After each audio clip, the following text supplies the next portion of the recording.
Ciertos momentos en televisión fueron tan perturbadores que el público nunca los olvidará. Uno de los más oscuros fue en 1992, con un camionero atrapado en un disturbio. En marzo de 1991, un video mostró a Rodney King, un conductor negro, siendo golpeado por la policía de Los Ángeles. Las imágenes se difundieron por doquier. La población entera se sintió profundamente indignada. Al ser absueltos los oficiales apenas un año más tarde, estallaron los violentos disturbios de Los Ángeles de 1992. Menos de 3 horas después de que se diera el veredicto, Reginald Denny conducía directamente hacia allá. Él cargó su camión de volteo para realizar una entrega en la zona de Inglewood. Tomó un atajo que ya conocía muy bien, pero Los Ángeles ya se estaba desmoronando. Reginald entró a la intersección de Florence y Normandy. Los manifestantes empezaron a lanzarle piedras a sus ventanas. Escuchó que la gente le gritaba que se detuviera. Con la multitud rodeándolo y sin un camino claro, se vio forzado a frenar el camión por completo en plena calle. Un helicóptero de noticias en lo alto capturó todo lo que pasó después desde arriba, y en el suelo, un residente local también grabó parte de la escena. El ataque se transmitió en vivo por todo Estados Unidos. Un hombre subió y abrió la puerta del camión. Eso le dio a otro hombre no identificado la oportunidad de sacar a Reginald y tirarlo al pavimento. Luego, otro hombre le pisó el cuello a Reginald para someterlo mientras un grupo de hombres lo rodeaba. Uno de ellos lo pateó en el abdomen. Luego, la cosa empeoró. Otros 2 hombres se unieron. Uno lanzó un oxigenador de 5 libras que habían robado de un camión y lo estrelló en la cabeza de Reginald. Otro lo pateó y lo golpeó con un martillo de uña. Luego vino la imagen que la gente aún recuerda más de 30 años después. Un hombre lanzando un bloque de concreto a la cabeza de Reginald y luego celebrando en la calle. Aun cuando la golpiza principal terminó, la humillación no. They're picking his pockets now. Okay, I think we just took a round. I think we just took...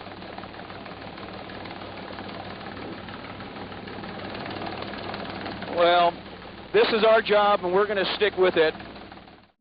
Desde el helicóptero se reportó que no había policía en el área. En ese momento, la mayoría de los que veían probablemente asumió que Reginald moriría ahí en la calle. Pero 4 personas, al ver el ataque en vivo por televisión, tomaron una decisión que lo cambió todo. Vieron el ataque y fueron a ayudar a Reginald. Uno de ellos dijo después, «Algo dentro de mí me dijo, levántate, tienes que hacer algo». Otro, que también era camionero, se subió al camión de Reginald, lo metió de vuelta a la cabina y condujo hasta el hospital. Los paramédicos luego dijeron que Reginald sufrió un trauma grave y estuvo a punto de morir. Tras llegar al hospital, Reginald convulsionó. Su cráneo se fracturó en 91 lugares. Sobrevivió, pero las heridas cambiaron todo. Reggie, I should start by asking you how you are. I'm doing okay, thank you. I'm doing quite well, okay. Yeah. Just okay. Just okay. Is your health not back to Oh, normal? not back to normal, not by a long ways, but you know, little things that bother me, I sometimes don't even bother with telling people because who likes to hear someone complain? I don't complain about anything. Will you ever get back fully to normal? I have no idea.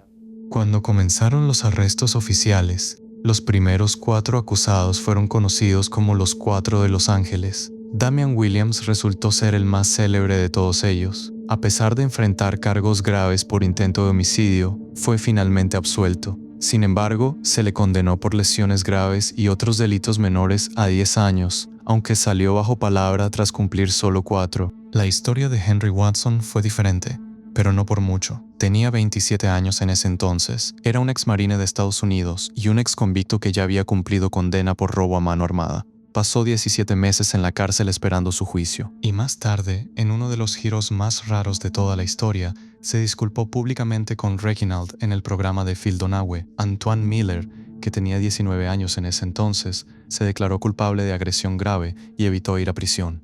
Años después fue asesinado a tiros afuera de un club nocturno en Hollywood durante un altercado. Gary Williams también fue acusado, pero atrajo mucha menos atención que los demás. Reginald se mudó a Arizona, donde trabajó como mecánico independiente de motores de lanchas, y a partir de ese momento se mantuvo alejado de los reflectores en su mayor parte, hablando muy poco en público sobre lo que le pasó. El 5 de marzo de 1977, el Gran Premio de Sudáfrica debió haber representado la gran victoria de Niki Lauda. Sin embargo, terminó siendo uno de los peores accidentes de la Fórmula 1. Un choque terrible le quitó la vida al piloto Tom Price y al joven oficial de 19 años, Frederick Jansen Van Buren. Tom Price había comenzado este gran premio, y al principio no había nada que sugiriera que su carrera estaba a punto de convertirse en uno de los momentos más oscuros jamás captados en video. De hecho, las primeras vueltas le iban mal de una forma mucho más común. Price tuvo un mal arranque y para el final de la primera vuelta había caído hasta el último lugar, pero luego empezó a recuperarse. En la vuelta 22, todo cambió debido a un problema en el auto de su compañero de equipo, Renzo Sorsi. Sorsi orilló su auto al lado izquierdo de la recta principal, justo después de la cima de una colina y de un puente sobre la pista. Tenía problemas con su dosificador de combustible. El combustible se estaba bombeando directo al motor y el motor se incendió. Sorsi no salió de inmediato, no porque no entendiera el peligro, sino porque no lograba desconectar la manguera de oxígeno de su casco. Ese incendio desató la decisión que convirtió esto en un desastre. 2 oficiales del muro de pits en el lado opuesto de la pista corrieron a ayudar. El primero era un joven de 25 años conocido como Bill. El segundo era Frederick Jansen Van Buren, de 19 años, y llevaba un extintor de incendios. La política del circuito en un incendio era que 2 oficiales atendieran y otros 2 se quedaran de respaldo si los primeros extintores no bastaban. Sin embargo, ambos hombres cruzaron la pista corriendo sin permiso previo. 2 autos venían subiendo la pendiente, Hans-Joachim Stuck y Tom Price directamente detrás de él. Stuck vio a Jansen Van Buren y al instante se movió a la derecha, logrando esquivar a ambos oficiales. Pero Price estaba directamente detrás de Stuck en la recta principal, y desde donde estaba, no podía ver a Jansen Van Buren lo suficientemente pronto para reaccionar. A unos 270 km por hora, unas 170 millas por hora, Price impactó al joven oficial. Jansen Van Buren salió volando y cayó más adelante en la pista, frente a Sorsi y Bill. Murió en el impacto. La fuerza del choque fue tan violenta que el extintor de incendios que llevaba se estrelló directo en la cabeza de Price y luego salió volando por encima de las gradas junto al circuito. El impacto del extintor jaló el casco de Price violentamente hacia arriba, matándolo al instante. Pero el auto no se detuvo. El auto de Price siguió avanzando por la recta principal hacia la primera curva. Se desvió hacia la derecha, raspó contra las barreras de metal y luego viró de regreso a la pista. Un instante después chocó contra el auto de Jacques Lafitte. El impacto mandó a ambos autos de frente contra la malla de contención y un muro de concreto. Las heridas del oficial, Jansen Van Buren, eran tan graves que al principio las autoridades ni siquiera podían identificarlo de forma normal. Según el relato de la carrera, el cuerpo solo fue identificado después de que el director de la carrera reunió a todos los oficiales y se dio cuenta de que faltaba uno. La carrera continuó, y oficialmente le pertenece a Niki Lauda, quien la ganó para Ferrari en Kyalami. Pero nadie recuerda este gran premio por el ganador. Primero, recuerdan la perturbadora imagen de lo que ocurrió. Esta también fue la última carrera de Fórmula 1 para Carlos Pace, quien murió en un accidente de avión apenas 13 días después. En 1992, un actor argentino llamado César Pierri estaba en un set grabando lo que se suponía sería el siguiente gran paso de su carrera. Se suponía que el programa sería una mezcla de humor, acción y efectos especiales. El tipo de programa que ya lo había vuelto tan popular. La escena que estaban grabando no debía ser peligrosa. Estaba escrita como una broma. El personaje de Pierri era un personaje de comedia torpe y simpático. Sostenía una granada de humo de utilería. El chiste era simple. Él quitaría el seguro, saldría algo de vapor inofensivo y él diría el remate. Pero cuando jaló la anilla, el artefacto no se comportó como se suponía que debía hacerlo. En lugar de solo soltar humo, se prendió en fuego y luego explotó. En una fracción de segundo, el estallido tiró a Pierri al suelo. Su mano izquierda sufrió heridas catastróficas. 3 dedos fueron amputados parcialmente y los demás perdieron su soporte óseo. El daño fue inmediato y devastador. Cerca de ahí, Fernando Lupis y Ricardo Morán, quienes habían estado en la escena con él, también fueron alcanzados, aunque con mucha menor gravedad. Según algunos reportes, cuando la granada ya había sido activada, Pierri no la tiró, a pesar de que sus colegas le insistían que la soltara. Ya fuera por una confusión total o una parálisis momentánea ante semejante emergencia, el resultado final fue el mismo. El artefacto explosivo detonó en su mano izquierda. Fernando Lupis describió después el impacto de la explosión como una patada brutal. Dijo que lo tiró al piso. Él también sufrió heridas, y una de ellas fue aterradora por sí misma. Un pedazo de metal terminó incrustado cerca de su pecho, a solo centímetros de su corazón. Días después, tuvo que someterse a cirugía para que se lo sacaran. Después diría que fue una lotería. Si ese fragmento hubiera sido un poco más grande, se hubiera movido un poco más rápido o hubiera viajado en una dirección ligeramente distinta. Las consecuencias podrían haber sido mucho peores. Técnicos y asistentes corrieron a buscar ayuda. Algunas personas estaban llorando. Moran después habló de lo insoportable que fue ver a Pierre en ese estado. Las risas que se habían planeado para la escena fueron reemplazadas por algo crudo e irreversible. La grabación del accidente se emitió después y se repitió en la televisión. Pierre fue llevado al hospital en Buenos Aires. Desde ahí, la historia se volvió un largo y agotador calvario médico.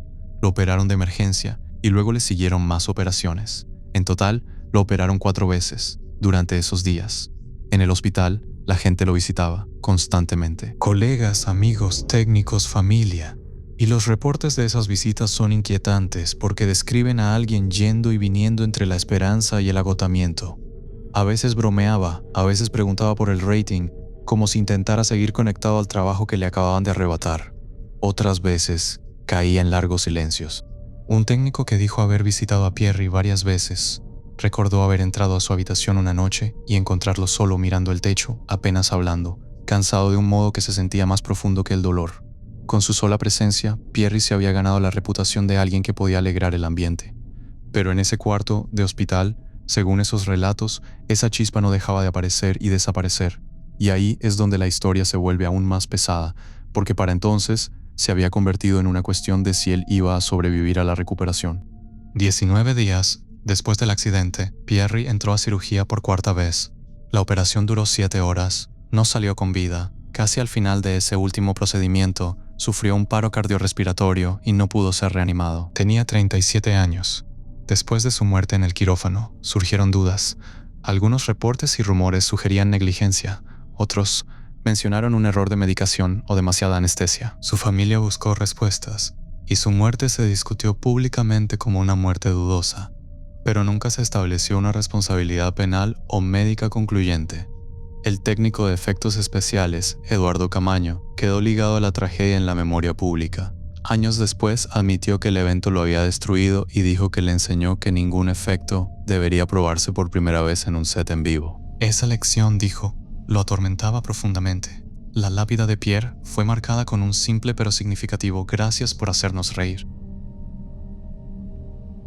En 2007, las persecuciones policiales en vivo se habían convertido en un espectáculo televisivo en Estados Unidos, especialmente en grandes ciudades donde varios canales competían por la mejor toma en vivo. Inicialmente, los helicópteros de noticias se usaban para cubrir deportes y desastres naturales, pero en los años 2000, una de las razones más comunes para enviarlos era una persecución policial, ya que atraían audiencia.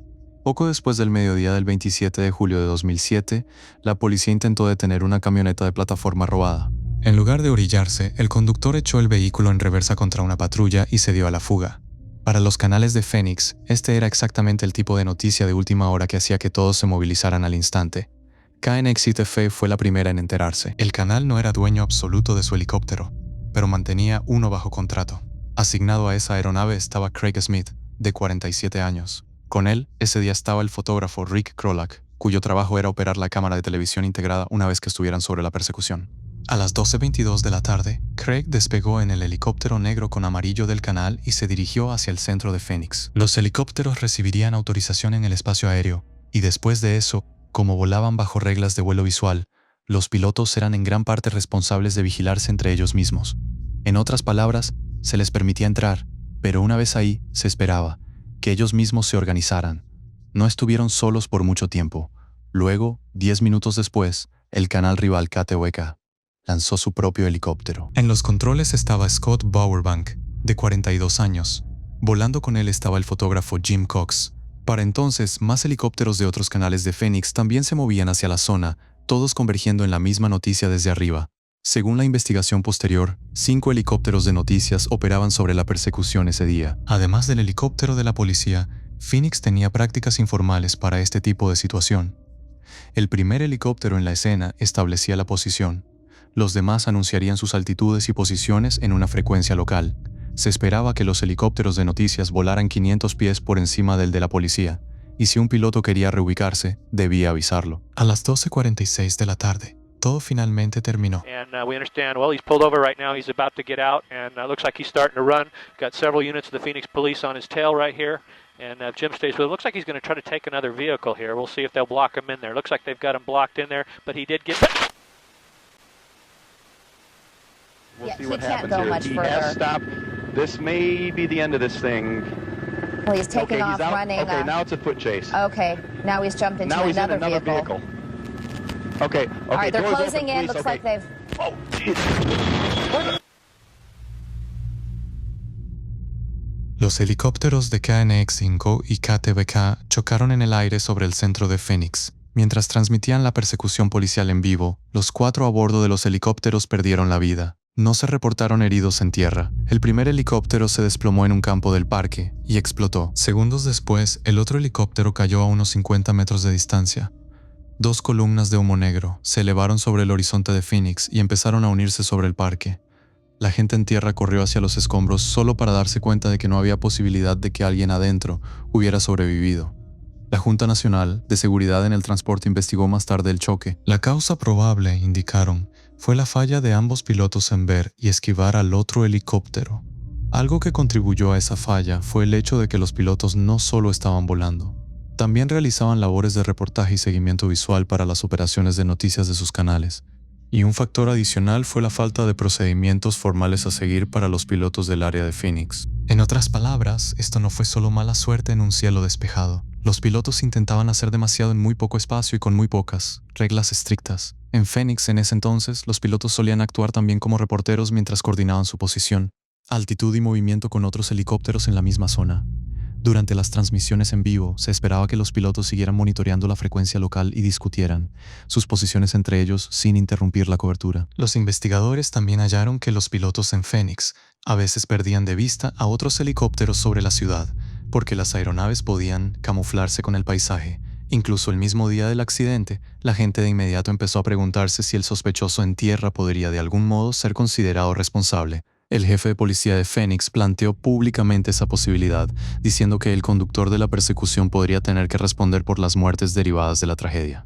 Pero cuando el sospechoso se declaró culpable más tarde, en 2010 de 35 delitos ligados a la persecución, no fue acusado por la muerte de las 4 personas en los helicópteros.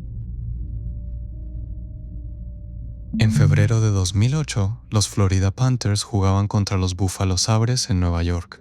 Para este momento, Richard Sednick ya era un veterano de la NHL que había forjado una carrera de 15 años en la liga, alguien que había pasado años en el nivel más alto de este deporte. Y sin embargo, en cuestión de segundos durante un juego de temporada regular que parecía ordinario, se vería en medio de uno de los momentos más horripilantes sobre el hielo jamás vistos en televisión en vivo. El capitán de Florida, Olli Jokinen, se enredó con Clark MacArthur de Buffalo y perdió el equilibrio, justo frente a Sednick, en el momento exacto en que Sednick pasaba patinando. Mientras Jokinen caía, su patín se levantó y la cuchilla hizo contacto accidental con el cuello de Sednick. Le cortó la arteria carótida común. Un rastro de sangre comenzó a salpicar sobre la superficie mientras Sednick reaccionaba con una velocidad asombrosa. En lugar de desplomarse ahí mismo, dio media vuelta y patinó directo hacia la banca de los Panthers. Sabe al instante que algo está terriblemente mal, dijo. Vi el patín de Olli subir hacia mis ojos, así que por instinto levanté la cabeza y sentí que su patín se clavaba en mi cuello. Sabía que era grave. Mientras patinaba hacia la banca, pensaba en si volvería a ver a mi hija. Oh boy, Sednick, oh my goodness. Oh my God, he's bleeding bad. Richard Sednick is cut wide open. Oh my God. Oh folks, this is ugly. Richard Sednick is cut wide open. You know what? It's his neck. They've got a towel on his neck. Dave Zanobi, the trainer, and they're getting him right into the dressing room. This is very serious. En cuanto llegó a la banca, su preparador Dave Zanobi lo atendió y lo llevó deprisa al vestidor para tratarlo. Los paramédicos llegaron de inmediato. Estabilizaron a Sednick mientras el médico del equipo local trabajaba para controlar el sangrado.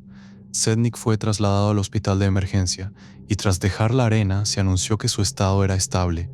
Sednick permaneció en la unidad de cuidados intensivos. Luego lo mantuvieron bajo cuidado por varios días más antes de ser dado de alta del hospital. Se perdió el resto de la temporada recuperándose de la lesión. En la siguiente temporada, Richard Sednick estaba de vuelta en el hielo. 19 de marzo de 1988, en Belfast. La tensión en la ciudad ya estaba en su punto de quiebre. Apenas 3 días antes, el 16 de marzo, el tirador lealista Michael Stone había atacado un funeral de Lira con pistolas y granadas, matando a 3 personas e hiriendo a más de 60. Una de las personas asesinadas por Stone era miembro del IRA, y así, apenas 3 días después, se llevó a cabo un funeral en una atmósfera de extremo miedo y furia. Había un temor latente por otro posible ataque lealista. Las calles estaban completamente llenas y todos los presentes tenían los nervios de punta. 2 cabos británicos, Derek Wood y David House, se adentraron justo al centro de todo el caos. Wood, de 24 años, y House, de 23, tenían el rango de cabos. Según los reportes del ejército, ambos ignoraron la orden directa de alejarse del funeral. Por lo general, se ha presumido que entraron al cortejo por error. House apenas había llegado a Irlanda del Norte una semana antes, y los soldados y la policía sugirieron después que los 2 hombres simplemente habían salido a pasear, con Wood mostrándole a su colega recién llegado. Los distritos republicanos de Belfast no llevaban uniforme, iban vestidos de civil, iban armados con pistolas y conducían un Volkswagen Passat hatchback plateado. El cortejo fúnebre avanzaba hacia el cementerio cuando apareció el auto de los cabos, viniendo en sentido contrario. Al frente del funeral iban varios taxis negros. El Passat plateado avanzó directo hacia ellos. Pasó de largo al encargado que le hizo señas para que se desviara. Para los dolientes, no fue un error inofensivo. A solo 3 días de la masacre de Michael Stone, muchos creyeron estar bajo ataque de nuevo, temiendo otro asalto lealista en medio del funeral. El conductor subió repentinamente a la banqueta dirigiéndose hacia una calle que estaba bloqueada, por lo cual tuvo que retroceder a toda velocidad hacia el cortejo. Él intentó huir de cualquier forma, pero un taxi negro le bloqueó el paso por completo.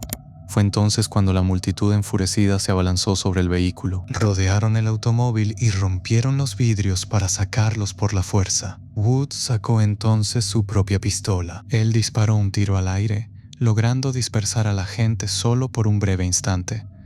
Pero luego la multitud enardecida volvió con más fuerza. Atacaron el auto, sacaron por la fuerza a los cabos y comenzaron a golpearlos brutalmente mientras estaban en el suelo. Todo esto sucedió frente a periodistas, transeúntes y diversas cámaras de televisión. Se llevaron a los cabos en un taxi hacia un terreno baldío, ubicado a tan solo 200 yardas de la calle Andersonstown. Ahí los sacaron del vehículo y los mataron a tiros. Wood recibió 6 disparos. También había sido apuñalado 4 veces en la nuca. House recibió 5 disparos. Ambos hombres también habían sufrido múltiples otras heridas en sus cuerpos por la golpiza. Los tiradores abandonaron rápidamente la escena.